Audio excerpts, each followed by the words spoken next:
মুখ্যমন্ত্রীও চান বিচার হোক, প্রয়োজনে পদত্যাগেও রাজি মুখ্যমন্ত্রী। বিচারের জন্য পদত্যাগেও রাজি মুখ্যমন্ত্রী মমতা বন্দ্যোপাধ্যায়। আজ সাংবাদিক বৈঠকে কিন্তু তিনি সে কথাও জানিয়েছেন। আরো বিস্তারিত সোমরাজ আমাদের জানাতে পারবে এই বিষয়ে। সোমরাজ, দেখো, তিলোত্তমার বিচার চান মুখ্যমন্ত্রী মমতা বন্দ্যোপাধ্যায়ও। এই বিষয়ে আরো একবার তিনি তার নিজের অবস্থান স্পষ্ট করলেন। বিচার চাইতে তিনি পদত্যাগ করতেও রাজি। পাশাপাশি তিনি এটাও বললেন যে ওরা বিচার চায় না, ওরা চেয়ার চায়।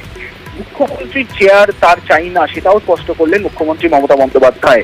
অর্থাৎ তিলোত্তমার বিচারের দাবিতে তিনি শহরের রাজপথে মিছিল করেছেন। সিবিআই কে অবিলম্বে তদন্ত প্রক্রিয়া শেষ করতে হবে সেই দাবি রেখেছেন। রাজ্য সরকারের তরফে ধর্ষণ বিরোধী করা আইন এনে বিল পাশ করা হয়েছে, সেই বিল রাষ্ট্রপতির বিবেচনাধীন রয়েছে। রাজ্য সরকারের তরফে একাধিক পদক্ষেপ নেওয়া হয়েছে এবং তিলোত্তমার বিচারের দাবিতে মুখ্যমন্ত্রী মমতা বন্দ্যোপাধ্যায় নিজে শহরের রাজপথে মিছিল করেছেন এবং তিলোত্তমার বিচার চাইতে তিনি যে পদত্যাগ করতেও রাজি সেই অবস্থান স্পষ্ট করলেন মুখ্যমন্ত্রী মমতা বন্দ্যোপাধ্যায়। অর্থাৎ আজকে যে জায়গায় বৈঠকটি হলো না, যে জটিলতায় লাইভ স্ট্রিমিং কে ইস্যু করে, কিন্তু সেই জায়গা থেকে মমতা বন্দ্যোপাধ্যায় সাধারণ মানুষের আন্দোলনকেও সমর্থন জানিয়েছেন তিলোত্তমার বিচারের দাবিতে। কিন্তু তার সাথে তিনি এই বিষয়টিও মনে করিয়ে দিলেন, জুনিয়র ডাক্তারদের আন্দোলনের জন্য এখনো পর্যন্ত 27 জনের মৃত্যু হয়েছে।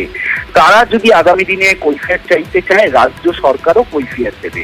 ফলত একদিকে যেমন পরিষেবা না পেয়ে 27 জনের মৃত্যু, একাধিক অপারেশন সেগুলো স্থগিত হয়ে রয়েছে, চেস্ট বিভাগের একাধিক অপারেশন সেগুলোও স্থগিত রয়েছে, সেটাও মনে করিয়ে দিলেন মুখ্যমন্ত্রী মমতা বন্দ্যোপাধ্যায়। তার সাথে এটাও স্পষ্ট করলেন তিলোত্তমার বিচার চাইতে তিনি পদত্যাগ করতেও রাজি। সোমরাজ, সঙ্গে থাকো। বিচারের জন্য পদত্যাগেও রাজি মুখ্যমন্ত্রী, কি বলেছেন আজ সাংবাদিক বৈঠকে শোনাবো। আমাকে অনেক অসম্মান করা হয়েছে, আমাদের সরকারকে, মামাটি মানুষের সরকারকে অনেক অসম্মান করা হয়েছে, অনেক অপমান করা হয়েছে। সোশ্যাল নেটওয়ার্কে অনেক ভুল বোঝাবুঝি হয়েছে, অনেক কুৎসা অপপ্রচার হয়েছে, যারা সাধারণ মানুষ জানতেন না যে এর মধ্যে একটা কালার আছে। মানুষ এসেছিলেন বিচার চাইতে তিলোত্তমার, কিন্তু আশা করি মানুষ বুঝতে পারছেন ওরা বিচার চায় না, ওরা চায় চেয়ার। আমি মানুষের স্বার্থে এমনকি নিজে পদত্যাগ করতেও রাজি আছি। আমার মুখ্যমন্ত্রী পদ চাই না, কিন্তু আমি চাই মানুষ বিচার পাক, তিলোত্তমা বিচার পাক, আর সাধারণ মানুষ চিকিৎসা পাক।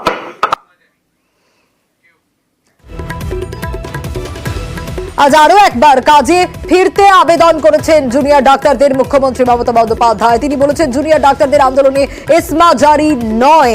আরো বিস্তারিত সোমরাজের থেকেই জানবো। সোমরাজ, এর আগেও একাধিকবার মমতা বন্দ্যোপাধ্যায় আবেদন করেছেন জুনিয়র চিকিৎসকদের যাতে তারা কাজে ফেরে, এবং আজকেও স্পষ্ট জানিয়েছেন কোন রকম এসমা জারি নয়, কাজে ফিরুক তারা, এটুকুই আবেদন।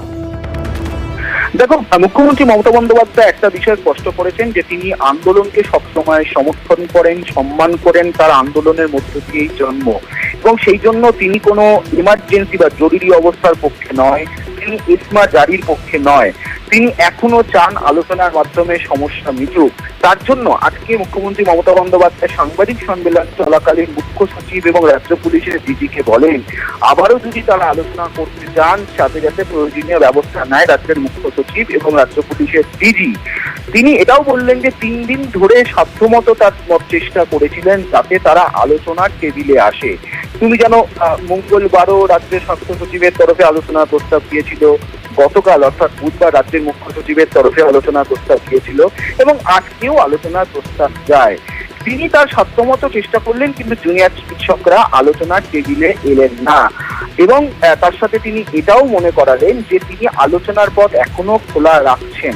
অর্থাৎ সব মিলিয়ে মুখ্যমন্ত্রীর এই বার্তা জুনিয়র চিকিৎসকদের কাছে যে তারা আজকে এলেন, নবান্ন সভাঘর পর্যন্ত এলেন, কিন্তু তারা বৈঠকে যোগ দিলেন না, তাদেরকে ছোট ভাই বোন বলে সম্বোধন করলেন, পাশাপাশি এই ঘটনার জন্য তাদেরকে ক্ষমা করে দিলেন। বেশ সোমরাজ, সঙ্গে থাকো, আমরা একটু ছবিটা দেখাই। এই মুহূর্তে বাস এলো নবান্ন থেকে স্বাস্থ্য ভবন পর্যন্ত। স্বাস্থ্য ভবনের সামনে যে অবস্থান মঞ্চ, সেখানে ইতিমধ্যেই জুনিয়র চিকিৎসকরা এসে পৌঁছলেন। তারা 32 জন প্রতিনিধি তারা চলে গিয়েছিলেন নবান্নে, এবং 8টা 14 বাস ছাড়ে সেখান থেকে। আমরা একটু নজর রাখবো। আমরা যেটা মনে করি পরিষ্কারভাবে যে আজকের যে মিটিং হলো, আমরা আমরা আন্দোলনকারীদের পক্ষ থেকে একটা সদুত্তর পদক্ষেপ নিয়েছিলাম।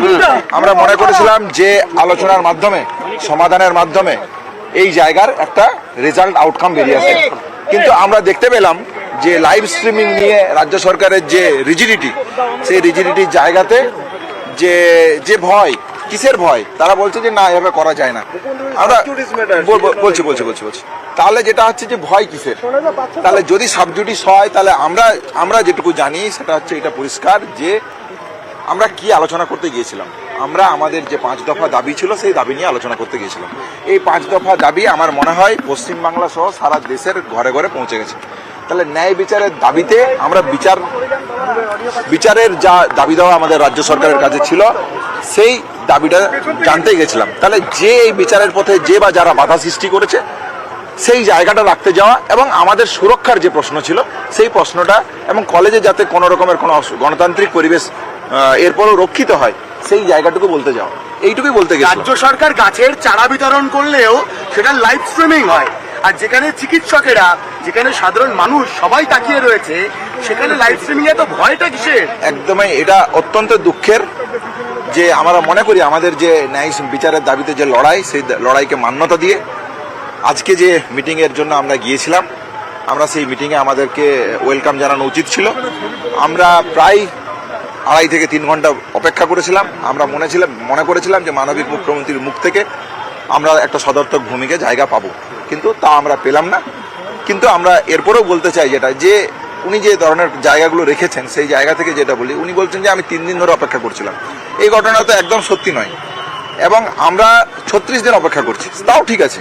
কিন্তু আমরা বলছি যে এর আগের যে মেলগুলো ছিল প্রিন্সিপাল সেক্রেটারি এবং চিফ সেক্রেটারির কাছ থেকে প্রথম যে মেল, সেই মেলে কোথাও মুখ্যমন্ত্রীর কথা উল্লেখ ছিল না। তাহলে আমরা মাননীয় মুখ্যমন্ত্রীর কাছে বসতে চেয়েছিলাম, আজকে মেল করেছিলেন, আমরা গিয়েছিলাম, আমরাই, এবং আমাদের দিক থেকে, এবং যেটা বারবার আসছে যে যেন আমরা খুবই রিজিড, এরকমটা নয়।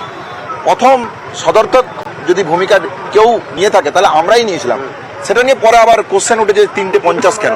তাহলে আমাদের দিক থেকে যে মুহূর্তে আমরা মনে করেছি যে না, আমাদের একটা নবান্ন থেকে ফিরলেন জুনিয়র চিকিৎসকরা 8:14 নবান্ন থেকে বাস ছাড়ে এবং ইতিমধ্যেই তারা পৌঁছে গিয়েছেন স্বাস্থ্য ভবনের সামনে। তাদের যে অবস্থান মঞ্চ সেখানে 72 ঘন্টারও বেশি সময় চলছে এবং তাদের এই যে অবস্থান চলছে, বৈঠক না হওয়ায়, আজকে বৈঠক না হওয়ায় ডাক্তাররা হতাশ, কিন্তু তারা তাদের কর্মবিরতি চালিয়ে যাবেন। মুখ্যমন্ত্রী মমতা বন্দ্যোপাধ্যায় আজও একবার আবেদন করেছেন যাতে কাজে ফেরেন জুনিয়র চিকিৎসকরা।